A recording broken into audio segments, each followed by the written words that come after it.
아이들의 어떤 발달의 원리를 알면은 엄마들 참을 수 있는데 예. 그걸 모르시는 순간 옆집 아이는 영어를 직접 잘해오는데 우리 집에는 뭐 이게 이제 불안이 작동을 하면서 해가 지나면 지날수록 부모님들의 불안도는 더 심해져서 저는 요즘에 너무 죄송하게도 많은 부모님들이 거의 자녀 때문에 불안 장애로 진단받지 않으실까.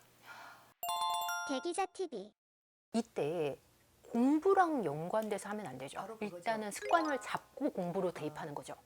오늘 제 말의 핵심이죠. 왜냐하면 두 마리 코끼를 한꺼번에 잡다가 아무것도 못 잡게 돼요. 네, 이걸 또 아까도 혼동하시는 분이 계실 것 말씀드렸지만 같아요. 생활 습관 잡는 거 틀부터 만들고 공부시킵시다.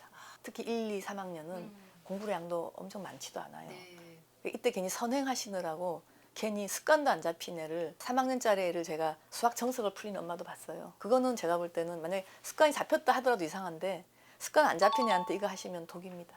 아까 교수님께서 중학교까지 가장 뇌발달이 된다. 이걸 또 중3까지. 중3까지 이걸 또 이렇게 곡해서 듣는 분들 계실 것 같아요. 그거는- 이때 많이 시켜야 된다. 제가 자세히 이제 말씀을 드리자면 진짜 공부를 제대로 할 수 있는 추상적 사고력은 초등학교 4학년이나 돼야 발달해요. 왜 우리 옛날 보면은 왜 엄마가 열심히 시켜서 공부 잘하네 1, 2, 3학년까지는 버티다가 4학년 되면 탁 떨어지는 거 저도 기억나요. 자기 공부가 가능한 아이들, 습관이 잡힌 아이들이 차고 올라가는 거지. 그 전까지 엄마가 호호 부르면 아까 말씀드린 시킬 때 잘하거든요. 네. 그때는 자기 성적이 전 아니라고 생각해요. 그래서 어머님들 눈에는 안 보이시겠지만 제가 볼 때 진검승부는 빠르면 초등학교 4학년, 늦으면 5학년, 남자애들 좀 늦게 오거든요.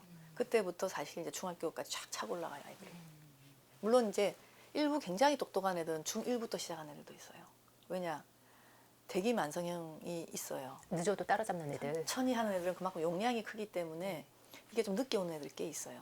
공부를 정말 제대로 하시려면은 4학년 이후에 추상적 사고력이 예. 극대화되는 시기부터 시작을 하시고 그 이전에는 생활 습관을 잡으시고 유아기 때는 자기중심적인 사고를 극대화시켜야 됩니다.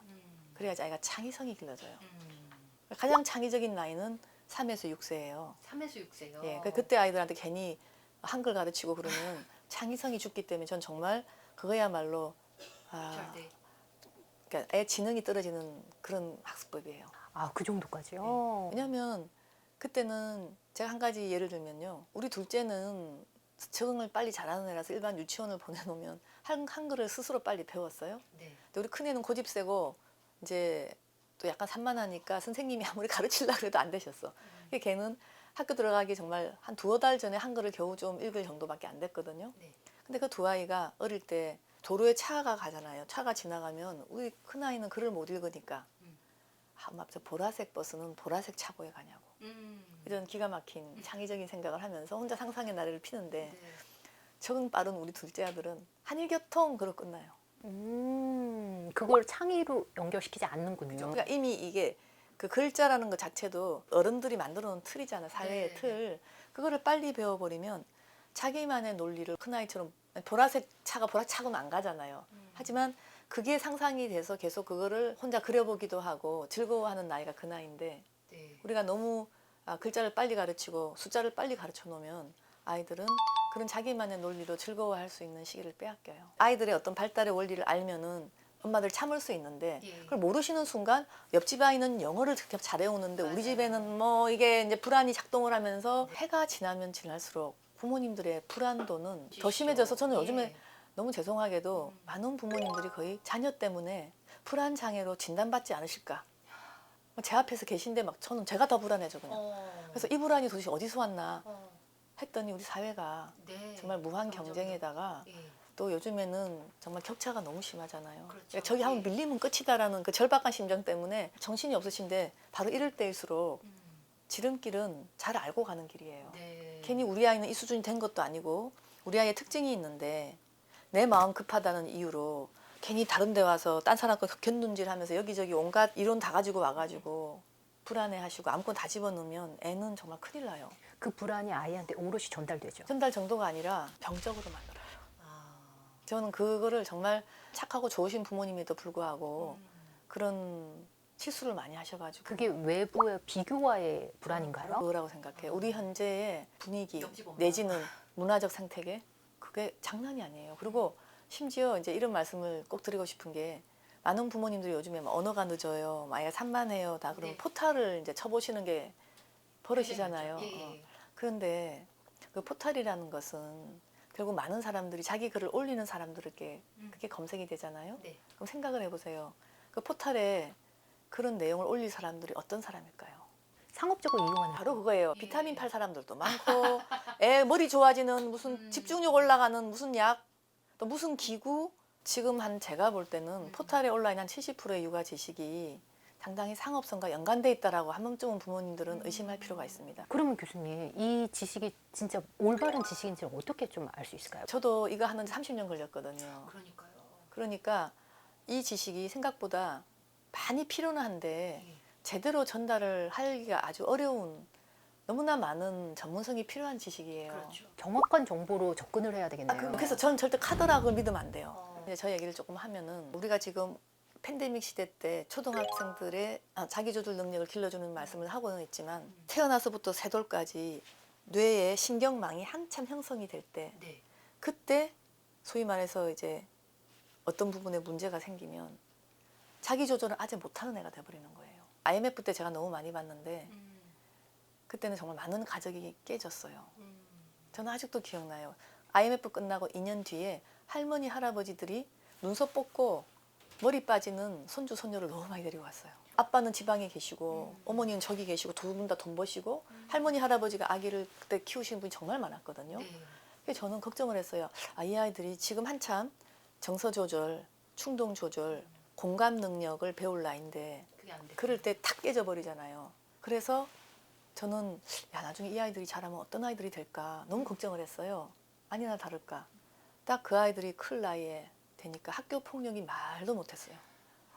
저는 그때 그걸 제가 정말 생생하게 봤어요. 그 아이들이 이제 초등학교 고학년쯤 됐을 때 친구를 찌르고 한동안은 굉장히 했잖아요. IMF 때 너무나 많은 가족들이 깨졌다가 다시 오면서 아이들이 희생을 당한 거예요. 그게 세 돌 전까지의 일이에요. 그러니까 신경망이 형성될 때 뭔가 어려움이 많아서 그 좋은 환경을 못 가졌을 때는 이 뭐 자기 조절력이라는 것은 바랄 수도 없어요. 아이들이 너무나 스트레스에 취약해지기 때문에. 그래서 세 돌 전까지는 너무 중요한데 요즘에 문제가 뭐냐면 어머님들이 독박 육아부터 시작을 해서 그 시기를 너무 힘겨워하면서 보내시는 거예요. 요즘에 많이 느끼는 게 2016년도부터 다시 제가 진료를 시작했는데 정말 과거보다 압도적으로 많은 환자들이 발달 지연, 말이 늦어요. 그러니까 자폐장애 아닌가요가 너무 많이 와요. 그래서 갑자기 여러분 아시다시피 원래 자폐 스펙트럼 장애나 자폐 장애는요 아무 때나 붙이는 거 아니에요. 애가 좀 말을 못하고 눈 못 맞춘다 해서 붙이는 게 아니라 그거는 반드시 어떤 개념이 들어가야 되냐면 이 아이가 사회성이 떨어지는 것은 선천적인 뭔가 어려움이 있는 뇌의 발달에 남다른 뭔가가 좀 타고나는 애들의 의미가 있는 거예요. 선천의 의미가 있군요. 좀 그게 있어야 돼요. 그게 아니고 이렇게 어릴 때 다양한 자극을 못 받고 그래서 언어가 안 되고 눈을 못 맞추는 애들한테는 함부로 붙을 수 있는 진단이 아닌데 이제 부모님들이나 많은 분들이 현상학적인 것만 보니까 그냥 그냥 언어만 넣고 조금만 눈 안 맞추면 다들 진단도 안 하고 막 언어 치료시키고 막 그렇게 그거 절대 안 돼요. 여러분의 아이들이 학교 시험 점수 좀 더 맞고 현 시스템에 잘 적응한다고 해서 너무 기뻐하지 마십시오. 그렇게 해서 대학을 들어와 봤자 정말 취업이 안 돼요. 그런 생각을 하는 아이들은. 지금은 너무 우리가 취업 시장이 좁기도 하지만 그래서 앞으로 해외로 많이 가야 될 거예요. 그러면 글로벌 인재로 키워지지 않으면 우리 국내에서 뭐 수능 잘 보고 국내 입시 잘 보고 살아남은 아이들의 경쟁력이라는 것이 정말 부족할 가능성이 많아요. 그래서 많은 부모님들이 물론 이제 아이가 너무 이렇게 틀이 안 만들어지는 아이들은 전문가와 함께 틀을 만들어야 하지만 좀 틀이 있는데도 불구하고 아이가 저런 달달 외우는 암기식 교육을 좀 못한다고 해서 아이가 새로운 가치를 더 많이 추구한다고 해서 그 아이가 이상한 아이다 내지는 우리 아이는 대학을 떨어지면 어떡하나 이런 걱정을 하지 말라고 해주고 싶어요. 혹시 그렇게 해서 찾아오신 분도 있나요?